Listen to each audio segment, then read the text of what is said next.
Any Bharat 24 চাই থকাৰ বাবে আপোনাক ধন্যবাদ জ্ঞাপন কৰিছোঁ। মই এতিয়া উপস্থিত আছোঁ গোলগঞ্জ সমষ্টিৰ অন্তৰ্গত অসম বংগ সীমান্তৰ যি ছাগলীয়া গেট আছে, সেই ছাগলীয়া গেটৰ সন্মুখত মই এতিয়া উপস্থিত আছোঁ।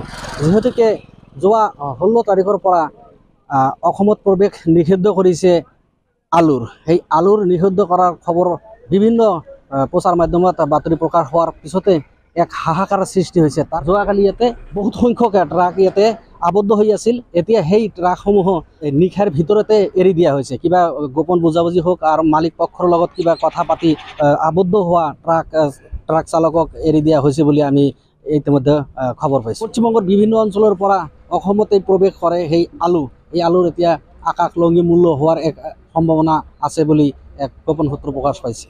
আলু গ্ৰাহকে এতিয়া কি ক'ব সেই মন্তব্য ল'বলৈ মই যত্ন কৰিম। হয়, কি ক'ব আপুনি?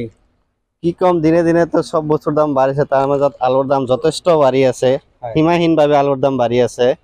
তো ক'ব লাগে 35 পৰা 40 টকা কিলো আলু কিনিব লগা হৈ আছে আমাৰ। একচুৱেলি পশ্চিমবংগটো আমাৰ ওচৰীয়া ৰাজ্য হয়। এই ক্ষেত্ৰে আমাৰ মুখ্যমন্ত্ৰীৰ ডাঙৰীয়া অলপ মানে আগভাগ ল'লে সমস্যাটো সমাধান হৈ যাব। আলুটো হৈছে ৰেগুলাৰ এটা খাদ্য আৰু মানে কিবা কিবি নাপালে আলুটো হ'লে আমি ভাতটো খাব পাৰোঁ। কিন্তু আলুটোৰ দাম যদি ইমান হয়, আমি গৰীব মানুহ কেনেকৈ ক্ৰয় কৰিম? এইবিলাক যে পশ্চিমবংগ চৰকাৰে আলু মানে আমাৰ অসমত সোমাব নিদিয়ে, তো এইটোৱে কথা আৰু সেইকাৰণে আৰু দাম বেছি হ'ব ইয়াত। এতিয়া ধৰক 35 টকা বা 40 টকা খাই আছোঁ, এতিয়াতো 70-80 টকা খাব লাগিব আলু যদি নাহে আৰু। তো এইটোৱে আৰু আমাৰ মুখ্যমন্ত্ৰীৰ ওচৰত এইটোৱে কামনা যে যাতে মানে পশ্চিমবংগ চৰকাৰৰ লগত আলোচনা কৰি আলুটো যাতে মানে আনাৰ ব্যৱস্থা কৰে। ইয়াতে এজন আলু বেপাৰী আছে, মই পোনে পোনে কথা জানিবলৈ চেষ্টা কৰিম। হয়, আপুনি কি ক'ব? দেখা গৈছে যে পশ্চিমবংগ চৰকাৰে আলুর মূল্য বৃদ্ধি করেছে বা আমরা শুনতেছি আর কি যে বন্ধ করে দিব, বা আমরা আজকেও আলু আনলাম আগের ওই রেটেই দাম রাখছে, কিন্তু এখনো বাড়বে না কমবে ওইটা এখন আমাদের বলে নাই। সরকার কব যে আলুর দামটা কমাই দিলে রাইজের সুবিধা হবো। এটা কিমান টাকা হয়?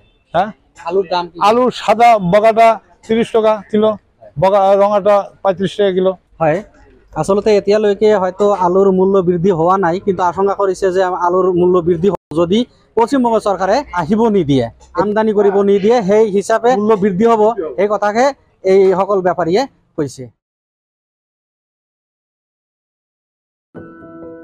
এনি ভাৰত 24ৰ প্ৰথম প্ৰয়াস জুবিন গাৰ্গৰ গীতৰ প্ৰতিযোগিতা। জুবিনৰ গানে কি আনে?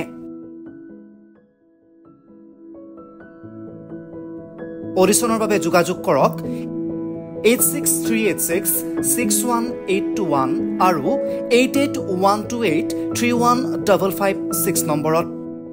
এনি ভাৰত 24 উদ্যোগত এটা নতুন সংগীতৰ প্ৰতিযোগিতা আয়োজন কৰা হৈছে, য'ত মোৰ গানৰ প্ৰতিযোগিতা হ'ব।